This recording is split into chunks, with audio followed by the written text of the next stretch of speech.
आप सभी को जय श्री कृष्ण। आज हम एक नया प्रसंग सुनेंगे। एक ब्राह्मण ने अपने 8 वर्ष के पुत्र को एक महात्मा के पास ले जाकर उनसे कहा, महाराज जी, यह लड़का रोज 4 पैसे का गुड़ खा जाता है और ना दे तो लड़ाई झगड़ा करता है। कृपया आप कोई उपाय बताइए। महात्मा ने कहा, एक पखवाड़े के बाद इसको मेरे पास लाना, तब उपाय बताऊंगा। ब्राह्मण 15 दिनों के बाद बालक को लेकर फिर महात्मा के पास पहुंचा।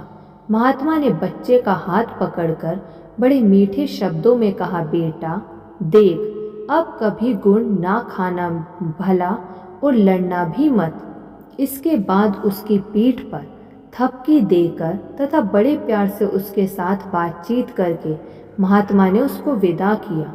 उसी दिन बालक ने गुड़ खाना और लड़ना बिल्कुल छोड़ दिया। कुछ दिनों के बाद ब्राह्मण ने महात्मा के पास जाकर इसकी सूचना दी और बड़े आग्रह से पूछा, महाराज जी, आपके एक बार के उपदेश से इतना जादू का काम क्या कि कुछ कहा नहीं जाता।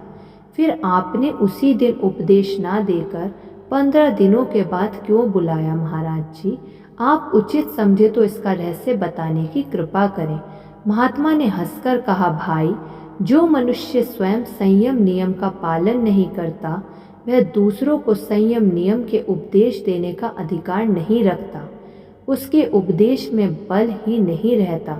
मैं इस बच्चे की तरह गुड़ के लिए रोता और लड़ता तो नहीं था, परंतु मैं भोजन के साथ प्रतिदिन गुड़ खाया करता था। इस आदत के छोड़ देने पर मन में कितनी इच्छा होती है।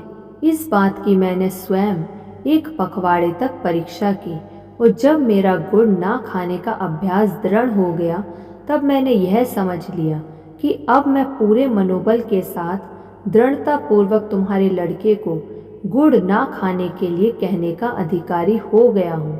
महात्मा की बात सुनकर ब्राह्मण लज्जित हो गया और उसने भी उस दिन से गुड़ खाना छोड़ दिया। दृढ़ता, त्याग, संयम और तदनुकूल आचरण, ये चारों जहाँ एकत्र होते हैं वही सफलता होती है। अगला प्रसंग। वारेन हेस्टिंग्स के जमाने से गंगा गोविंद सिंह उनके प्रधान सहकारी थे।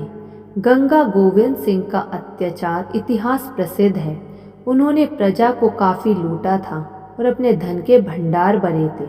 कृष्णचंद्र सिंह इन्हीं के पुत्र थे और ये उड़ीसा के दीवान थे तथा मौज शौक में अपनी जिंदगी बिताते थे।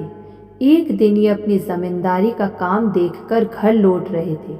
रास्ते में इन्होंने एक लड़की को अपने पिता से यह कहते सुना, बाबूजी, रात हो गई है पर अब तक दीपक नहीं जलाया गया, चलो मैं दिया जला लूं।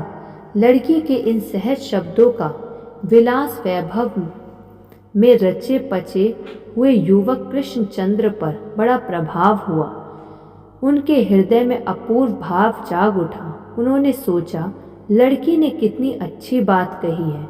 मेरी जवानी बीत रही है, जिंदगी की सांझ निकट आ रही है, तो भी मैंने अभी तक अपने हृदय में ज्ञान रूपी दीपक नहीं जलाया। मुझे भी बड़े भयानक भवसागर से पार जाना है, पर मैंने अभी तक कोई तैयारी नहीं की है। बस इन विचारों के आते ही वे संसार का त्याग करके वृंदावन चले गए और वहाँ लाला बाबू के नाम से प्रसिद्ध हुए। इन्होंने लाखों रुपए लगाकर मंदिर बनवाया तथा अपनी सारी संपत्ति परोपकार में लगा दी और स्वयं मधुकरी मांगकर जीवन निर्वाह करने लगे। एक साधारण सी घटना ने उनके जीवन यात्रा के पथ को बिल्कुल बदल दिया। धन्यवाद। ऐसे और प्रसंग सुनने के लिए आप इस चैनल को सब्सक्राइब कर लीजिए और इस वीडियो को लाइक कर दीजिए। जय श्री कृष्ण।